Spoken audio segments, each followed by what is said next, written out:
자, 이번 시간에는 직무윤리 하겠습니다. 직무윤리는 여러분들이 굉장히 편하게 공부하실 수 있는 그런 과목이죠. 이때까지 그 최근 3년간 기출문제를 보면은 역시 집중적으로 출제되는 부분이 뭡니까? 좀 정해져 있다고 할까? 정형화된 그런 경향이 많이 나타나고 있습니다. 그리고 특히 직무윤리는 상식선에서 풀 수 있는 문제가 생각보다도 많이 나옵니다. 그것은 제가 강의 시간에 별도로 말씀을 안 드리더라도 여러분들이 충분히 맞출 수 있는 거예요. 예를 들면 우리가 설명을 할 때 상대방으로 하여금 거짓되게 오인하게 한다든지 이런 설명은 하면 안 되지 않습니까? 그런 거는 우리가 강의 시간에 말할 필요가 없는 거죠. 근데 시험에는 그런 게 나온다니까요. 그래서 그런 것들은 제가 강의하지 않는 부분에서 나오는 거는 여러분들이 충분히 맞출 수 있다. 이렇게 생각하시면 됩니다. 그리고 이제 때때로 보면은 여러분들이 굉장히 착각하기 쉬운 그런 부분도 좀 있거든요. 그런 거를 제가 이제 집중적으로 오해하지 마시라고 강약을 조정해가 드릴 테니까 그런 부분들을 집중적으로 보시면 되겠습니다. 자, 바로 시작하면서 관계되는 부분에서 말씀을 좀 드려보죠. 이 부분은 한 3년 전부터 우리 기본서에 갑자기 한 법과 윤리라는 과목이 추가가 되었어요. 옛날에는 이게 없었거든요. 그래서 처음에는 이게 굉장히 한 30페이지 가량 장황하게 이거를 쓰다가 이제 내용이 조금 줄어들어가지고 현재는 여기 이제 기본서 양이 한 13페이지 정도 줄어들었습니다. 근데 한 번도 출제는 된 적이 없어요. 그리고 혹시 여기서 출제가 되더라도 전혀 우리 시험하고는 관계가 없다. 여러분들이 중고등학교 상식선에서 풀 수 있는 그런 정도 수준이다. 이렇게 말씀드릴 수 있습니다. 실제로 여러분들 한번 기본서 갖고 계시는 분들 한번 읽어보세요. 도대체가 오히려 우리 중고등학교 수준보다 더 못하다. 이런 거를 느끼실 겁니다. 그런데 그 중에서 요거는 여러분들이 별도로 외우셔야 돼요. 이 기업윤리하고 직무윤리라는 거.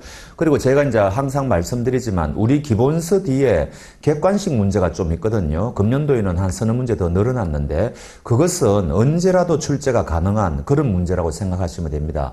여러분들이 당연히 풀어보셔야 되고요. 근데 거기 보면은 이 문제가 있죠. 그러니까 요거는 언젠가는 제가 출제되리라고 보는데 신기하게도 아직까지도 출제가 안 되고 있어요. 그래서 요거는 우리가 보통 이제 기출문제 중에서 많이 출제가 되는데 요거는 기출문제는 아닙니다. 그러나 굉장히 유력하게 뽑는 언제든지 출제가 가능한 그런 것들로 보면 됩니다. 사실 이런 문제가 더 어려워요. 왜냐하면 우리가 실제에서는 이거 우리가 기업윤리다, 직무윤리다 이거를 구분해가 쓰시는 분들이 없을 거 아닙니까? 근데 이제 이 책을 쓰신 분들은 한번 구별해 보겠다는 이야기거든요. 그래서 어떻게 구별되나? 요 기업윤리라는 것은 이 기업체에 다니고 있는 모든 구성원들이 지켜야 되는 윤리다. 이런 좀 거시적이라는 거죠.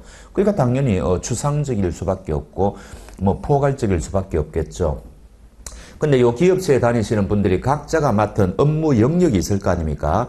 그럼 공통되는 윤리도 당연히 있겠지만 또 고유의 어떤 맡은 바 윤리가 조금씩 다를 수가 있을 거 아닙니까? 그거를 우리가 이 책을 쓰신 분은 직무윤리라고 한다는 겁니다. 그럼 요거는 개개인들이 이제 맡은 업무에 대해서 지켜야 되는 윤리다. 이런 거죠. 당연히 구체적이어야 될 거고 또는 이제 미시적일 거고 그럴 거 아닙니까? 그러니까 요것만 외우면은 개개인들 외우면 이거는 필연적으로 따라 나오는 개념이고요. 요거 외우면은 요거는 필연적으로 따라 나오는 개념이겠죠. 그러면은 시험에는 어떻게 출제가 되겠습니까? 기업윤리가 이거다. 이런 식으로 해가지고 이제 틀리게 출제할 것이고, 직무윤리가 이거다 해가지고 이제 틀리게 출제할 겁니다. 뻔하거든요. 그러니까 요거 하나만 조심하시면은 이 부분은 맞출 수 있다. 이렇게 되고요. 오히려 아까도 말씀드렸지만 이런 문제가 더 어렵습니다. 그냥 이거는 외워 놓으셔야 되는 거죠. 그런 거고요. 그 다음에 요거는 곁다리인데, 요 기업윤리라는 것은 윤리 강령의 형태로 표현이 된다. 요것도 강령은 강령이죠. 근데 요거는 이제 임직은 행동 강령의 형태로 표현된다. 이렇게 우리 책에서 이야기하고 있으니까, 그렇게 우리는 외울 수밖에 없죠. 이것도 마찬가지입니다. 이 회사가 윤리 경영을 해야 된다고 이야기를 하는데 이때 이제 윤리는 요 윤리를 이야기하는 거냐, 요 윤리냐, 뭐 이거거든요. 근데 이제 우리 기본서를 쓰신 분은 직무 윤리를 기업 경영 방식에 도입한 것을 우리가 윤리 경영을 한다, 뭐 이렇게 이야기한다는 겁니다. 우리 또 이걸 받아들여야죠. 혹시 아직 출제는 안 됐다고 말씀드렸는데 요 직무 윤리 요 자리에 기업 윤리 요것을 넣어가지고 뭐 틀리게 출제할 줄 우리가 알 수가 없는 노릇이거든요. 그러니까 이 부분은 조금 조심을 하셔야 되고 어찌됐든 책을 쓰신 분 의도대로 우리가 따라갈 수밖에 없다. 그런 이야기입니다. 여하튼 핵심은 이겁니다. 핵심은 요거 그 다음에 요거라는 거를 강조드립니다. 자, 그 다음에 이제 옛날 책은 여기서 옛날 책이라고 하는 것은 아까 말씀드린 것처럼 한 3, 4년 전에 그때는 여기서부터 우리 직무윤리가 시작이 되었어요. 그래서 예전에는 도대체 우리가 직무윤리를 왜 지켜야 되느냐 여기에 대해서 시험이 굉장히 자주 나왔습니다. 근데 여기에 이유가 물경 10가지가 있어요. 그래서 일반적 이유는 윤리 경쟁력의 시대라 그래가지고 요거는 모든 기업체가 지켜야 되는 윤리다 해가지고 요게 이제 6가지가 나옵니다. 그 다음에 다음을 보시면은 우리가 지금 금융투자업을 공부하고 있지 않습니까? 금융투자업자가 특히 지켜야 되는 직무윤리가 요거 4가지라는 이야기죠. 그럼 여기가 이제 4가지예요. 그러면은 우리는 시험에 이렇게 나오겠죠. 다음 중 금융투자업자가 직무윤리를 지켜야 될 필요성을 이야기한 것이다. 바르지 못한 것은. 그러면은 이거 4가지하고 이거 6가지 합쳐가지고 10가지를 지금 이야기한다는 이야기거든요. 그럼 이것을 우리가 어떻게 다 외우느냐? 최근에는 이 문제가 별로 출제가 되지 않고 있어요. 그래서 기출문제들을 보면은 저는 이제 옛날 기출문제들을 거의 다 가지고 있는데 특히 최근 3년치 기출문제는 다 가지고 있거든요. 근데 이래 분석을 해보면은 문제가 유형을 타는 게 굉장히 많습니다. 옛날에는 집중적으로 출제되었다가 또 갑자기 또 출제가 안 되다가 또 거기 다시 등장한다든지 뭐 이런 형태거든요. 그래서 이 문제는 옛날에는 참 출제가 자주 되었던 분야인데 최근 3년 동안에는 전혀 지금 출제가 안 되고 있어요. 어찌됐든 우리는 만전을 기해야 되기 때문에 이게 언제라도 출제가 가능하다 이렇게 생각하고 공부를 해야 되겠죠. 그럼 이 10가지를 다 외워야 되는 게 아니고 한 가지만 외우시면 돼요. 나머지 9가지는 어떤 형태로든 출제가 되어도 여러분들이 상식선에서 다 맞출 수 있습니다. 확실하고요. 그래서 한 가지만 조심해야 되는 부분만 말씀드릴 건데 그래도 10가지 전체를 한번 읽어보자는 이야기죠. 첫 번째는 지금 현대사회는 고도의 정보와 복잡한 시스템의 사회다. 환경이 급변했다. 뭐 이거 모르시는 분들이 있습니까? 그래서 당연히 그 시대에 맞게 우리가 투자자들을 위해서 법과 윤리를 지켜야 된다. 뭐 이런 식으로 말을 하면은 당연히 맞는 이야기 아닙니까? 이게 다 똑같은 이야기를 반복적으로 다르게 지금 이야기하고 있어요. 요게 이제 중요하거든요. 요거는 이제 별도로 제가 좀 이따가 말씀드리고, 그 다음에, 법과 윤리를 지키는 기업이 장기 생존을 하더라 이야기입니다. 생산성도 높더라 이야기예요. 옛날 우리 할아버지 세대는 법과 윤리를 안 지키면 좀 어때? 우리가 돈만 많이 벌면 되지. 물건만 많이 만들면 되지. 이렇게 이제 좀 생각하는 분들도 많았지 않습니까? 근데 요즘 그렇게 했다가는 그 기업체가 살아날 수 있겠습니까? 그래서 결국은 오래 생존하는 기업체를 보니까 다 법과 윤리를 잘 지키더라 이야기입니다. 그리고 오히려 법과 윤리를 지키면 비용이 더 들어가는 것처럼 보이지만 생산성이 결국은 높아지더라는 이야기죠. 그런 이제 그 기업이 오래 살아남을 수가 있으니까 법과 윤리를 지켜야 된다. 이런 이야기 하는 거예요. 이것도 마찬가지죠. 우리가 이제 브랜드 가치가 엄청나지 않습니까? 기업이 가장 중요한 자산이다. 그러니까 그 기업이 브랜드 가치를 신용을 유지하려면은 평소에 법과 윤리를 지켜야 된다는 거를 소비자들한테 각인을 시켜야 될 거 아닙니까? 똑같은 말이에요. 또 이거는 또 무슨 말인가 하니까 우리가 정말 경쟁이 치열한 사회에서 살고 있는데 이 공정하고 자유로운 경쟁을 하기 위한 전제 조건이 뭐냐? 법과 윤리를 지키는 그 업체만이 이 경쟁에 뛰어들 자격이 있다는 거죠. 그것도 지키지 않으면서 무슨 경쟁을 할 거냐, 이런 식으로. 그래서, 그런 전제 조건이 된다, 이런 이야기를 하고 있고. 요것도 지금 똑같은 이야기죠. 그 한 2, 3년 전에 여러분들 거 기억해 보십시오. 광주에서 아파트 짓다가 거기 이제 뭐 어떤 사고가 발생해가지고 처음부터 다시 그거 다 헐어버리고 다시 지어버리지 않습니까?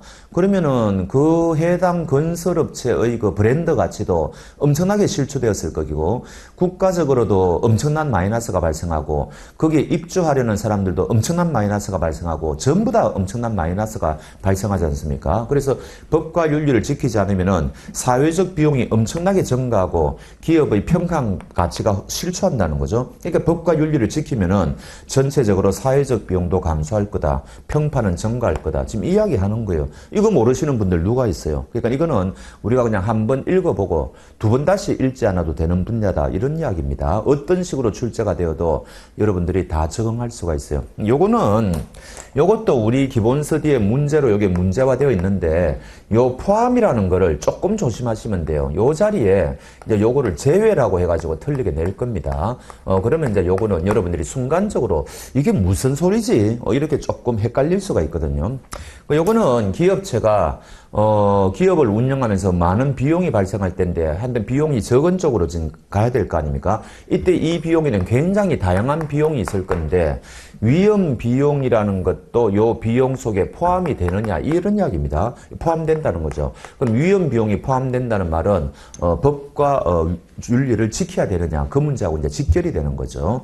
그 이야기를 하는 거예요. 그래서 요 만약에 시험에 위험 비용은 거래 비용에 제외시켜 가지고 회사는 비용이 적은 쪽을 선택하려고 하기 때문에 직무 윤리를 지켜야 된다. 이런 식으로 출제가 되면은 우리가 순간적으로 이게 도대체 무슨 말인지 좀 이해하기가 어렵잖아요. 그래서 요거는 아예 외우시는 게 좋습니다. 제외가 아니고 요거는 포함이다. 요 정도 하면은 여기서는 전혀 여러분들이 틀릴 게 없다. 그런 이야기죠. 그 다음에 이제 요것보다 사실은 더 중요한 게 금융투자업자가 특히 직무윤리를 지켜야 되는 이유가 뭐냐? 이게 사실은 더 중요하겠죠. 근데 뻔해요. 하나하나 봅시다. 특히 우리가 지금 우리 자본시장은 뭐예요? 이해가 상충될 가능성이 정말 높죠. 그러니까 이 산업 자체 고유성이 그렇기 때문에 직무윤리를 지켜야 된다는 거죠. 왜냐하면은 마이너스가 발생하면은 이 투자자가 좋아하는 사람이 당연히 없죠. 그러면은 법적 분쟁으로 이어질 가능성이 크지 않습니까? 그러면 회사가 여기에 대응하기 위해서는 평소에 법과 윤리를 지켜야 된다는 거죠. 뭐 그런 이야기하고 다 연결이 되는 겁니다. 그래서 이해상충 발생 가능성이 높기 때문이다. 또 이것도 연장선상이죠. 우리가 취급하는 상품은 투자성이 있다. 원본 손실 가능성이 있다. 역시 연결이 되죠. 마이너스가 발생한 이 투자자는 굉장히 화가 나 있을 거 아닙니까? 그래서 상품 특성 자체가 이런 상품을 취급하고 있기 때문에 평소에 금융투자업에 종사하시는 분들은 법과 윤리를 잘 지켜야지 나중에 문제가 발생하지 않는다. 지금 이런 이야기 하는 거 아니에요. 이것도 마찬가지죠. 이거는 사실은 우리 업뿐만 아니고 모든 업이 다 그럴 겁니다. 근데 특히 금융투자업은 옛날보다 더욱더 복잡한 상품, 또 전문가도 이해하기 어려운 상품, 이런 것들이 많이 나왔다는 거죠. 그래서 이 투자자들을 더욱더 적극적으로 보호할 필요가 있다. 뭐 이런 거고요. 뭐 다른 말로 하면 이 소비자들도 이제 요즘은 우리가 맛집을 간다든지 뭐 일반 옷을 산다고 하더라도 전부 우리가 인터넷을 검색해보고 사지 뭐 그냥 사는 사람은 이제 드문 시대가 되었지 않습니까? 그 정도로 세상이 변했고 소비자들이 질적으로 변화된 건데 아무리 소비자들이 질적 변화됐다 하더라도 복잡한 상품, 전문화된 이런 상품에 대해서는 소비자들이 이제 그래도 아는 것에 있어서 한계가 있겠죠. 그래서 이런 소비자들을 보호하기 위해서는 더욱더 회사가 적극적으로 보호할 필요가 있다. 그러기 위해서는 법과 윤리를 굉장히 잘 지켜야 된다. 뭐 그런 거하고 다 연결이 되고요. 이것도 상식이죠. 법과 윤리를 업무 종사자분들이 스스로 지키면은 스스로를 보호하는 장치가 될 거 아닙니까? 나중에 문제가 되어 발생하더라도 뭐 전혀 뭐 그런 게 없을 거 아닙니까? 법적 분쟁에서 이길 거죠. 그러니까 이제 이런 보호 장치가 된다. 여기서 여러분들이 우리가 네 가지를 이야기를 했는데 모르시는 말이 없잖아요. 그럼 아까 앞에서 본 거하고 이제 이게 10가지가 되는데 어떤 식으로 변주해가지고 출제하더라도 여러분들은 맞출 수 있다. 이런 거죠. 여기서 이제 제가 보기에는 금년도쯤 돼가지고 이 문제가 다시 부활되지 않을까. 저는 그렇게 생각합니다. 옛날에는 정말 뭐 자주 출제가 됐거든요. 하여튼 뭐 그렇게 참고하시고. 자, 이제 우리가 이제 서론적인 부분을 좀 지나가야 되는데, 요거는 우리가 이제 여러분들이 자본시장 법을 또 공부했지 않습니까? 그 다음에 지금 이제 직무윤리를 공부하는 건데, 이 양자의 관계를 이야기하는 건데, 우리 기본서에 보면은 박스 형태로 해가지고, 요거를 몇 가지를 지금 서술하고 있어요. 그 중에서 그냥 저는 혹시 시험에 나올 만한 것들만 추렸는데, 사실은 별로 안 나옵니다.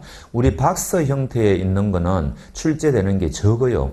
어쩌다가 출제되는 게 있기는 있는데 그것은 나중에 제가 말씀드릴 거고 요거는 거의 출제가 안 돼요. 그래도 우리가 상식선에서 뭐 좀 기본 개념이라고 할까 보면 뭐 좋은 거죠. 요거는 이제 여기서 말하는 이 법이라는 거는 자본시장법 이야기하는 겁니다. 만들어지기 이전에는 서비스의 영역이 많았다는 거는 무슨 뜻이에요?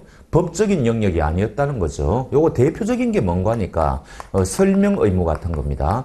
옛날에는 이 설명 의무가 법적인 의무가 아니었기 때문에 이것을 위반하더라도 회사는 손해배상 책임이 없었다는 이야기죠.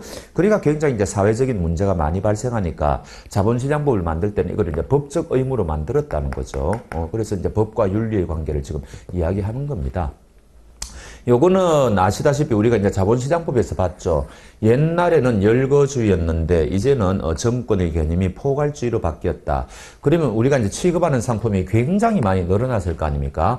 그러면은 이제 그만큼 더 신경을 많이 써야 된다는 거죠. 그래서 직무윤리의 중요성이 정대되었다. 이것도 뭐 여러분들이 모르실 만한 부분이었고, 그다음 우리가 이제 전문투자자. 요거는 이제 옛날 자본시장법 이야기고 이제 금융소비자보호법에서는 우리가 뭐 전문 금융소비자 이런 말을 하죠. 우리는 관계없어요. 투자자라고 해도 되고 금융소비자라고 해도 됩니다. 어찌됐든 이 전문 투자자에 대한 법적 규제가 완화된다는 말은 무슨 말이에요? 우리가 이제 금소법 공부할 때 적합성의 원칙, 적정성의 원칙, 설명 의무 요 세 가지는 일반 투자자에게만 적용이 되고 전문 투자자에게는 적용 안 된다. 나중에 직무유예할 때 다 공부할 겁니다. 너무너무 중요하죠. 이제 그런 경우가 있듯이 전문 투자자에 대해서는 우리가 신경을 안 써도 되는 경우가 굉장히 많다는 겁니다. 자기 방어 능력이 있으니까. 그렇다 하더라도 저 사람들한테 윤리적 책임이라는 게 뭐예요? 이게 바로 직무윤리죠. 직무윤리는 지켜야 되느냐 안 지켜야 되느냐. 그거는 당연히 지켜야 되는 거죠. 그래서 여기에 전문 투자자는 자기 방어 능력이 있으니까 직무윤리도 지킬 필요가 없다. 혹시 뭐 이렇게 출제가 되면은 여러분들이 상식선에서 이거는 좀 말이 안 되지 이렇게 답을 찾을 수가 있거든요. 그런 식으로 이제 풀어나가시면 됩니다. 자, 그런 정도고요. 자, 이제는 이것도 마찬가지입니다. 여러분들은 잘 모르실 텐데 지금 벌써 우리가 이 자본시장법이 만들어진 지가 15년째 됐죠. 2009년도에 만들어졌으니까. 처음에 우리 그 책이 나왔을 때는 지금보다 훨씬 두꺼웠어요. 근데 이게 지금에 이르르기까지 중간중간에 많이 지금 빠져나온 겁니다. 이제 얇아졌다는 이야기죠. 여러분들이 보시기에는 지금 책이 굉장히 많죠. 양이 많죠. 그래도 옛날에 비해서는 이게 적은 겁니다. 요게 대표적이에요. 옛날에는 이 부분을 서술할 때 사상이라고 하니까 거창하지 않습니까? 요 직무윤리가 어떤 식으로 이제 이루어졌느냐 뭐 이런 건데 그게 한두 사람이겠습니까? 근데 우리 책에서는 4명을 이때까지 소개를 해왔거든요. 그런데 그 중에 2명이 빠진 지가 한 5, 6년은 됐을 거예요. 지금 남아있는 사람은 2명인데 배번은 이거 출제할 만한 게 없어요. 혹시 만약에 이 부분에서 출제하면은 칼뱅을 출제할 수밖에 없습니다. 근데 이 부분은 옛날에도 거의 출제를 안 했어요. 그래서 우리 책에 이 부분이 어찌되든 있으니까 우리가 뭐 소개를 안 할 수는 없는 거죠. 이게 금욕을 강조한 사람이 칼뱅 뿐이겠습니까? 옛날 중세 뭐 기독교 사회에서는 다 금욕을 강조했겠죠. 근데 칼뱅이 특히 이제 금욕에 대해서는 뭐 대명사다 뭐 이런 식이고요. 특히 이제 이 칼뱅이 강조한 게 직업 소명론이죠. 옛날에는 이 부를 축적하는 것을 중세 기독교 사회에서는 굉장히 좀 안 좋은 걸로 봤다 그러죠. 하다못해 남한테 돈을 빌려주면은 이자 받는 것도 굉장히 안 좋은 걸로 봤다고 그럽니다. 그러니까 부를 축적하는 거를 안 좋은 걸로 봤다는 거죠. 근데 이 칼뱅은 그렇지 않다. 이 직업이라는 것은 하느님이 주신 신성한 건데 거기에서 얻는 부는 축적하는 것이 정당하다 이렇게 이야기를 하니까 그 당시 이제 상공업이 태동되면서 상공업자들이 이제 열광하기 시작한 거죠. 자기들이 상공업을 해서 번 부를 축적을 해도 이제는 정당화가 되니까 그래서 이제 이게 초기 자본주의 발전에 굉장히 밑거름이 되었다. 이제 이런 평가를 한다는 거죠. 그래서 이제 혹시 칼뱅이 출제가 되면은 딱 세 가지만 기억하시면 돼요. 금욕을 강조했다. 초기 자본주의 발전의 이론적 토대가 된 사람이다. 그다음에 지구 소명론을 강조했다. 그거죠. 베버는 그걸 그냥 이어받았어요. 그걸 이어받아가지고 이 서구인들의 문화적 특성을 뭐 집대성한 사람이라고 그럽니다. 역시 뭐 칼뱅을 이어받아 금욕 그러고 뭐 등등 이런 말을 하는 거죠. 그리고 이제 프로테스탄즘의 윤리를 강조하고 뭐 이런 건데 이거는 뭐 출제할 만한 게 없잖아요. 그래서 혹시 출제하면 요 위에 거 정도 좀 신경 쓰시면 됩니다. 이것은 출제 안 될 것 같아요. 그런데 우리가 그냥 지나가기에는 조금 찝찝하거든요. 그래서 이제 우리가 보는 거고요. 자, 그 다음이 요것도 마찬가지입니다. 이제 우리 기본세는 이 양이 상당한데 이 국제적으로 지금 어떤 환경하에 있느냐 지금 이거 아닙니까? 요것도 옛날에는 출제가 됐어요. 자주 출제된 건 아닌데 요게 각 나라가 국가가 어느 정도로 부패했느냐 그거를 평가하는 지수가 있다 그럽니다. 그걸 뭐 CPI라고 그러는데 뭐 영어로 외우실 필요까지는 없는 것 같고요. 그거를 그냥 부패 인식 지수다 이렇게 우리는 하면 되는 거죠. 요거는 이렇게 어렵게 출제된 적은 없는데 여기가 지금 OECD가 뭐 발표한 게 각 나라가 공통적으로 지켜야 될 기업 윤리가 있거든요. 요거 혹시 기업과 관련되는 거다 그러면 이거 틀려요. 요거는 어디까지나 국가입니다. 국가가 어느 정도로 부패했느냐 그거를 지금 판단하는 지수거든요. 그러니까 요게 이제 출제가 될 수가 있고 옛날에 이제 뭐가 출제가 됐는 거 하니까 요게 출제가 됐어요.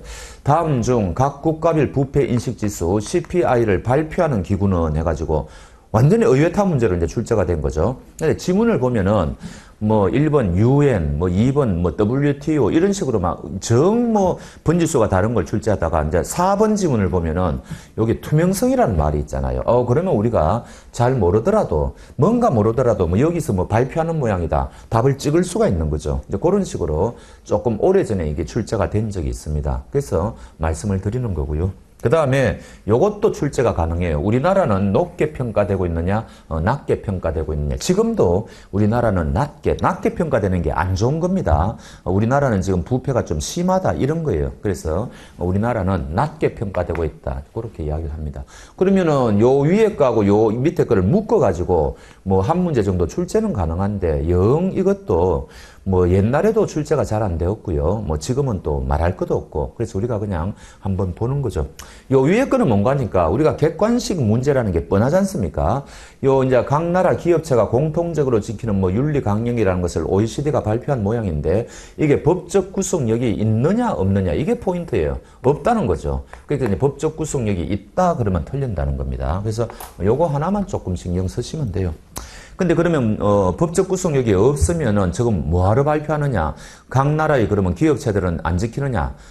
훨씬 잘 지킨다고 그럽니다. 저거 만약에 안 지켰다가는 엄청나게 OECD로부터 실질적인 어떤 뭐라고 할까요? 페널티가 많은 모양이에요. 그래서 법적 구속력은 없는데 다 지키고 있다. 뭐 이렇게 우리 책에 있을 겁니다. 그런 말은 없을지라도 실제로는 그래요. 여러분들 우리나라 행정 지도라는 거 있지 않습니까? 그것도 마찬가지죠. 법적 구속력이 없거든요. 근데 그거 안 지키면은 오히려 나중에 훨씬 더 엄청난 거 뭡니까? 페널티를 부과받을 수가 있죠. 그러니까 기업체들은 오히려 행정 지도라고 해서 그걸 안 지키는 게 아니죠. 법적 구속력은 없지만 지킬 거 아닙니까? 똑같은 거예요. 그래서 강제 규정이 아니다. 요 정도만 감을 좀 잡으시면 된다. 그런 말씀을 드립니다. 자, 그 다음에 이제 국내로 오겠죠. 더 출제할 만한 게 없어요. 이제 기껏해야 이제 김영란법에 대해서 이제 쭉 한 페이지 가까이 책을 거기 보면은 있다가 요거를 조금 한 대여섯 줄 적고 있죠. 우리가 이제 공식적으로는 뭐 청탁금지법 뭐 그렇게 하지 않습니까? 대가성이 없더라도 제재를 한다. 뭐 요건데 출제된 적이 한 번도 없을 겁니다. 그냥 넘어가기 서운하니까 그냥 한번 읽어보고요. 요거는 저는 조금 이게 강의를 안 할 수가 없는 게, 제가 옛날에 우리 기본서가 책이 굉장히 두꺼웠다 그랬잖아요. 그때는 그 기본서 뒤에 객관식 문제가 지금보다 배로 더 있었어요. 30몇 문제 있었거든요. 거기에 이 문제가 있었어요. 근데 지금 책이 얇아지면서 이제 객관식 문제도 반으로 줄어들었거든요. 요게 옛날에 그 우리 기본서 뒤에 이 객관식 문제로 있던 거기 때문에 제가 혹시나 해서 강의를 하는 겁니다. 근데 출제될 가능성은 거의 없다고 봐집니다만, 이 무슨 말인가 하니까, 저도 이거 잘 몰라요. 산업정책연구원이 코백스라는 걸 발표하고, 정경련에서 FKI 백스라는 걸 발표한다 그러고, 서강대에서 이런 거 발표한다 그러는데, 요 세 가지의 공통점은 이 회사가 윤리 경영을 잘하느냐, 이거를 지금 평가한다는 거죠. 근데 이건 이제 외국인데, 영국 BITC CR 인덱스라는 것은 이 기업이 사회적 책임을 얼마나 잘하고 있느냐 평가한다는 거죠. 그럼 요 양자는 완전히 성질이 다르죠. 요 위에 있는 것들은 기업의 윤리 경영 척도고, 요 밑에 거는 기업의 사회적 책임이거든요. 근데 그때 우리 기본서 뒤에 문제가 어떻게 돼 있었는가 하니까, 다음은 뭔가 평가 척도이다. 성격이 다른 하나는 이렇게 해놓고요. 요거 1번, 요거 2번, 요거 3번, 그 다음에 요거 4번 해놓고, 요 4번이 정답이었거든요. 그래서 혹시 정말 의외타 문제로 그런 문제가 나올 경우에 대비해가지고 지금 말씀드리는 건데, 실제 출제될 가능성은 저는 별로 없다고 봅니다. 하여튼 이건 찍으면 되는 거죠. 그런 문제가 나오면은 영국의 BITC CR 인덱스라는 게 정답이라더라. 이렇게 그냥 거꾸로 외운다고 할까요? 그러면 되는 겁니다. 자, 그 다음에 요 문제도 참 재미있어요. 옛날에는 요거 심심찮게 출제가 되었거든요. 근데 통 출제가 안 됐, 최근 3년 동안에 출제가 안 됐어요. 그래서 제가 이 부분 강의하면서 이 부분은 설령 여러분들이 강의를 안 들어도 상식선에서 얼마든지 풀 수 있는 문제라고 제가 이야기했거든요. 근데 드디어 작년도에 제가 지금 말씀드리고 있는 기출문제는 우리 이 직무윤리 같은 것은 전부 공통입니다. 우리 정권 자문인력에만 이게 있는 게 아니고 투자자산 운용사, 그 다음에 각종 대행인 시험, 그 다음에 금융투자 분석사 이런 시험 있지 않습니까? 거기 다 직무윤리가 공통 과목이에요. 거기서 제가 지금 3년치 기출문제를 이야기하는 겁니다. 우리 쪽 기출문제만 말하는 게 아니고. 그래서 그 이야기하는 건데, 거기 문제 보면은 드디어 이 문제가 작년도에 투자자산 운용사에서 오랜만에 출제가 되었더라고요. 물론 굉장히 쉽게 출제가 되었는데, 그래서 제가 이제는 금년도에는 이 문제가 또 슬슬 출제될지도 모르겠구나, 이제 그런 조금 예감을 좀 이제 하는 부분입니다. 이 무슨 소린가 하니까, 누가 직무윤리 지켜야 되느냐 이거거든요. 준수자. 그러면 지금 업무에 종사하는 사람들은 다 지켜야 될 거 아닙니까? 근데 여기 실질적이라는 말은 무슨 말인가 하니까, 자, 이 사람이 지금 자격증을 취득하기 전이다. 그런데 지금 일은 하고 있다는 뜻이겠죠. 그 다음에 이 사람은 지금 고용관계에 있지 않다. 정식 고용관계가 아니다. 그런데 일은 하고 있다는 이야기겠죠. 그 다음 이 사람은 무보수로 일을 하고 있다. 이런 거 아닙니까? 이런 사람도 직무윤리를 지켜야 되느냐. 이런 겁니다. 당연히 지켜야 되죠. 하나만한 이야기 아닙니까? 실제로 지금 일을 하고 있다면. 그 다음에 요거보다는 요 밑에 게 이제, 그러면 누구에게 지켜야 되느냐. 이거거든요. 대상자. 근데 요거는 당연히 이제 우리 회사하고 계약을 맺은 고객은 말할 것도 없는데, 포인트는 이 사람이죠. 잠재적 고객, 즉 아직 우리 회사와 계약 관계를 맺지 않은 잠재적 고객에 대해서도 지켜야 되느냐. 요게 옛날에는 정답으로 해가지고 많이 출제가 되었어요. 지킬 필요 없다 그래가지고 틀리게 출제하거든요. 당연히 지켜야 됩니다. 이게 왜 그런가 하니까, 특히 우리가 지금 이제 금소법을 직무윤리에서는 이제 좀 나중에 자세하게 봐야 되는데, 상품 판매할 때 소비자가 어떻게 보호돼야 되느냐, 상품 판매하고 난 뒤에 소비자가 어떻게 보호돼야 되느냐, 상품 개발할 때는 소비자가 어떻게 보호돼야 되느냐, 개발하고 나서 바로 또 되는 게 아니고 요 단계에서 또 판매 전에 또 어떻게 소비자가 보호되냐, 이렇게 4단계로 나누어 가지고 각각의 단계마다 소비자를 보호하는 것을 지금 하고 있거든요. 이 말은 무슨 말입니까? 모든 단계에서 소비자는 보호돼야 된다. 이런 이야기죠. 그럼 아직 계약 관계를 맺지 않은 이런 사람들을 우리가 이제 잠재적 고객이라 그럴 것이고, 이런 사람들도 지금 대상이 된다는 거 아닙니까? 그러니까 나중에 이거는 금융소비자보호법에서도 출제가 가능해요. 여기서 우리가 이제 금융소비자는 누구냐? 아직 계약을 맺지 않은 잠재적 고객은 여기에서 말하는 금융소비자가 아니다 그러면 틀리게 되는 겁니다. 잠재적 금융소비자도 당연히 금융소비자다 뭐 이렇게 되거든요. 요거는 기출문제예요. 요것도 이제 기출문제라는 거죠. 그러니까 요것은 당연히 준수해야 된다. 그러면은 뭐 여기서 요거는 이제 포인트가 아니고요. 포인트가 아니고 그러면 여기에서 이제 출제가 되면은 여러분들이 상식선에서 다 맞출 수 있을 겁니다. 이거 제가 한 문제 아마 넣어놨을 건데 한번 예 있죠. 보겠습니다. 그리고 이게 박서형 문제지 않습니까? 이게 제일 어려워요. 왜냐면 이 박서형 문제는 이렇게 해버리니까 지문이 이렇게 나오니까 하나라도 정확하게 모르면 이거 틀려버리는 겁니다. 그래서 박서형 문제는 생각보다는 어렵습니다. 우리가 이제 박서형 문제가 아니면은 지문 중에 하나 모르는 게 있더라도 답을 맞출 수가 있죠. 그런데 이 박서형 문제는 그렇지가 않아요. 그래서 정확하게 하셔야 됩니다. 자, 맞는 거. 무보수, 지켜야 되죠. 잠재적 고객, 지켜야 되죠. 준수하여야 되죠. 그 다음에, 자격증 갖기 이전에 관련 업무의 실질적 종사, 직무윤리, 지켜야 되죠. 그럼 다 맞는 거네요. 그럼 4번이 정답이겠네요. 볼 것도 없죠. 그러니까 이제 굉장히 쉬운 문제지 않습니까? 그래서 요런 식의 문제가, 출제가 가능하다. 이제 요런 이야기입니다. 자, 그 다음에, 넘어가 보시죠. 자, 이제 여기까지가 우리가 이제 서론적인 이야기고, 이제 슬슬 본론으로 들어왔습니다. 자, 본론으로 들어가기 전에 또 조금 서론적인 이야기를 하는데, 이게 금년도 보니까 우리 기본서디에 문제가 몇 문제 좀 추가가 됐다 그랬지 않습니까? 요 문제를 넣었더라고요. 그래서 요것도 정확하게 하셔야 됩니다. 이런 거 틀리면 억울하죠. 자, 우리가 회사하고 고객 관계가 지금 어떤 관계냐? 지금 이런 이야기 아닙니까? 그럼 회사와 고객 관계가 위임 관계다. 지금 이런 이야기죠. 그러면 여기 이제 믿고 일을 맡기는 걸 신임 의무라 그러죠. 그럼 여기에서 이 회사는 어떤 의무가 발생합니까? 최선을 다할 의무를 우리가 선관주의 의무, 또 그리고 이제 자본시장법에서는 또 충실 의무, 또 이렇게도 이야기하죠. 이 상법학자들은 요 양자의 의무가 같은 거냐 다른 거냐 뭐 이렇게도 가지고 좀 뭡니까 논란이 있는데 전혀 우리는 그럴 필요 없죠. 여하튼 최선을 다할 의무다. 뭐 그것만 우리는 알면 되지 않습니까? 그럼 회사는 최선을 다할 의무가 이제 있다는 거죠. 여기에서 우리가 이 회사가 직무윤리에서 가장 중요한 핵심적인 두 가지 원칙이 도출된다는 거죠. 회사가 지켜야 될 2대 핵심 원칙이 도출된다는 겁니다.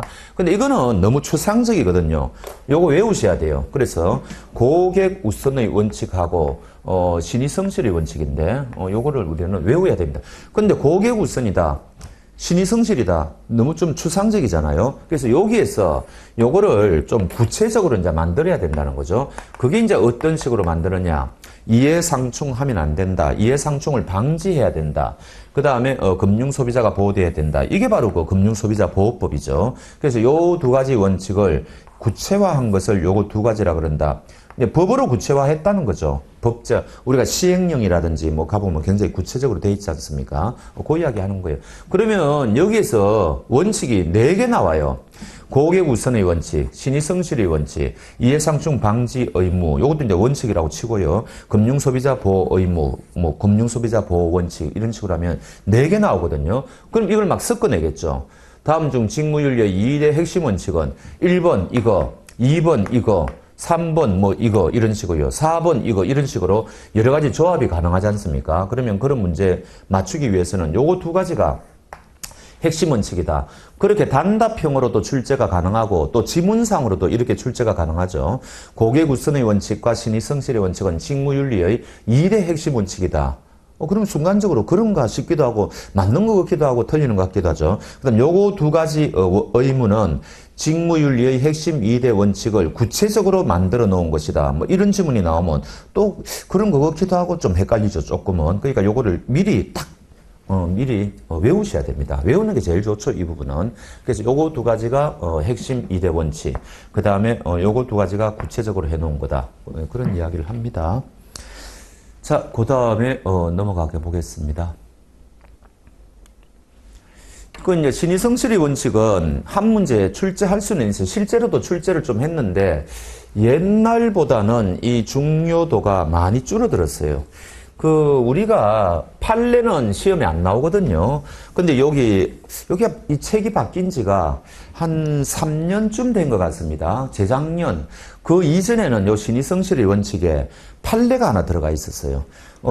민법 2조에도 신의성실의 원칙이 있습니다. 이제 신의성실의 원칙은 모든 법의 대원칙이죠. 약관법에 가도 있고 다 있습니다. 민사소송법에 가도 다 있거든요. 근데 여기 이제 민법 2조에 있는데 거기에 있는 판례를 우리 여기 직무윤리에 소개를 해놓고 그거를 출제하는 거예요. 그러니까 다른 것들은 어떤 식으로 출제가 되어도 여러분들이 상식선에서 맞출 수가 있는데 판례라는 거는 뭡니까? A는 B다 그래가지고 외우지 않으면 틀리잖아요. 그래서 굉장히 어려운 문제에 속했습니다. 판례를 모르시는 분들은 틀릴 수가 있는 문제이기 때문에. 그런데 재작년부터 우리 이 직무윤리가 책이 조금 바뀌면서 그 판례가 없애버렸어요. 없어요. 우리 기본서에 이제 없습니다. 그 말은 이제는 신의성실의 원칙에 판례가 출제가 못한다는 이야기죠. 그럼 이제는 일반 상식적인 걸 이제 출제할 겁니다. 출제한다면 그럼 이거는 공부 안 해도 여러분들이 맞출 수 있는 그런 부분이 되어버린 거죠. 자, 자본시장법에는 신의성실의 원칙에 따라 공정하게 해야 된다, 이런 법이 있고요. 그 다음에 이제 표준윤리 준칙이라는 곳에 가보면 회사와 임직원은 정직과 신뢰를 가장 중요한 가치관으로 삼고 신의성실의 원칙에 입각하여 맡은 업무를 충실히. 그러니까 참 아름다운 말을 적어놨지 않습니까? 그런데 우리 기본서 뒤에 보면은 요거 가로 넣기 문제가 아마 있을 거예요. 다음 중 가로 속에 들어가는 말이 순서대로 맞는 것은 문제가 좀 너무 유치하지 않습니까? 정직, 신뢰, 신의성실의 원칙. 이거 뭐 틀릴 사람이 누가 있을까요? 거기 보면 뭐 효율성의 원칙 뭐 이런 것도 있는데 말이 안 되죠. 근데 더 조금 웃긴 거는 옛날에는 우리 기본서에 객관식 문제가 더 많았다 그랬잖아요. 요것도 가로넣기 문제가 있었어요, 옛날에. 어떻게 가로넣기를 한 줄 아십니까? 요거를 둘로 쪼개가지고 다음 중 가로 속에 들어갈 말이 순서대로 맞는 것은 내가 정답이 신의, 성실, 공정 이런 문제도 있었다는 거죠, 옛날에. 저거는 문제가 좀 정말 너무 좀 유치하죠. 지금은 없어요. 그래서 하여튼 이런 식으로도 문제가 가능하다는 겁니다. 그래서 직무윤리는 어떤 문제들을 보면은 정말 좀 헛웃음이 나올 정도의 기본적인 상식적인 또 때로는 유치한 그런 문제가 좀 나옵니다. 그런 거는 여러분들이 거저주는 문제다 이렇게 생각하고 그냥 맞추면 되는 거죠. 아까 이거 말씀드렸죠. 모든 단계. 상품 판매할 때만 지켜야 되는 원칙이다 그러면 틀리는 거죠. 판매 이후도 지켜야 되고 개발 단계부터 모든 단계에서 신의성실의 원칙은 지켜야 된다. 뭐 그렇게 생각하시면 되는 거죠. 그다음 요거는 아마 옛날에도 이제 요 신의성실의 원칙 출제할 때 요 부분에서도 이제 좀 출제를 했는데 요거 윤리적 의무에 불과하다 이러면 틀립니다. 법적 의무라는 거죠. 법적 의무라는 거는 이거를 지키지 않으면 어떻게 돼요? 불법행위 이런 책임이 발생. 이 책임이라는 것은 손해배상 책임이겠죠. 그래서 시험에는 신의성실의 원칙을 위반했을 때는 이것은 윤리적 의무에 불과하기 때문에 손해배상 책임의 문제는 발생하지 않는다. 그럼 그게 정답인 거예요. 그게 틀렸다는 이야기죠. 어디까지나 법적 의무이기 때문에 손해배상의 문제가 이거를 위반하면은 발생한다는 거죠. 그럼 왜 도대체 그러면은 이게 법적인 의무냐? 요것 때문에 그렇습니다. 신의칙상 부수 의무라는 거죠. 요거는 법을 공부하지 않은 분들은 조금 생소한 개념이죠. 우리가 무슨 계약을 맺는다든지 법대로 할 때 가장 의무가 발생하는데 가장 기본적인 의무를 우리가 주된 의무라 그래요. 예를 들어서 만약에 임대차 계약을 체결했다고 칩시다. 그러면은 임대인의 의무는 주된 의무가 뭐예요? 객실 제공 의무죠. 만약에 펜션을 갖다가 이 사람이 영업을 하고 있다면 이 사람은 객실 제공 의무죠. 그럼 여기 이제 고객들은 뭐예요? 임차인이거든요. 이 사람들은 여기 대해서 이제 객실 제공비 임대로 지불하는 거 아닙니까? 이게 가장 기본적인 의무죠. 그러면 요 임대차 계약 펜션을 할 때는 요 의무밖에 발생 안 할까요? 경우에 따라서는 요 의무가 발생할 수가 있다는 겁니다. 요게 이제 1차적인 의무고 요게 2차적인 의무인데 근데 요 부수라는 말은 요 기본적인 의무를 하는 과정에서 덩달아 생기는 의무라 이런 뜻인데 그거는 너무너무 천차만별이기 때문에 법에 규정할 수도 없고 계약을 체결할 때 그거를 어떻게 계약의 내용으로 삼기도 그렇고 그런 식이 되어버립니다. 근데 나중에 문제가 발생했을 때 그 정도는 해야 되지 않는가 이런 생각이 드는 거예요. 이때 우리는 2조 신의성실의 원칙을 근거로 해가지고 부수적주의 의무가 발생한다. 이때 부수적 의무가 발생하는 것을 민법 2조 신의성실의 원칙을 근거로 하거든요. 그게 그 이야기입니다. 예를 들면은 이 펜션에 불이 났다. 그런데 펜션 주인이 혼자 도망을 가서 객실 고객들이 피해를 입었다. 화상을 입었다. 그러면 나중에 그 펜션 주인이 책임을 져야 되느냐 이런 문제가 발생하죠. 펜션 주인은 뭐라고 할까요? 나는 의무 다 했다고 그러겠죠. 나는 당신한테 객실 제공했으면 끝난 거 아니냐. 그러면 또 이 임차인들은 뭐라 그럴까요? 아니 당신은 우리를 대피시킬 의무가 있다. 또 이렇게 주장할 거라고요. 그럼 대피시킬 의무는 당사자가 계약을 한 바가 없지 않습니까? 그래서 이게 논란이 되겠죠. 그럼 법정에 오면은 판사가 신의성실의 원칙상 당신은 객실 주인은 요 임대차에 부수해가지고 요 정도 주의 의무는 있다 그러면은 있게 되는 거고 없다 그러면 없게 되는 거예요. 그러니까 결국 이거 판례 공부인데 여하튼 제가 좀 말을 약간 길게 했는데 어찌됐든 요 신의성실의 원칙은 부수적 의무의 발생 근거가 된다는 거죠. 그럼 여기 만약에 이 의무가 발생하면 지켜야 되는 법적 의무가 되는 거죠. 그럼 그거를 위반하면은 손해배상 책임이 발생한다 그런 겁니다. 그래서 이 부분은 이제 한 문제가 출제되어도 여러분들이 틀릴 만한 부분은 없다. 그런 거를 제가 말씀을 드립니다. 이해상충 방지 의무는 조금 말씀드릴 내용이 조금 많아요. 지금 이번 시간에는 끝을 내기가 좀 그러니까 이번 시간에는 여기서 끝을 맺도록 하겠습니다. 네, 수고하셨습니다.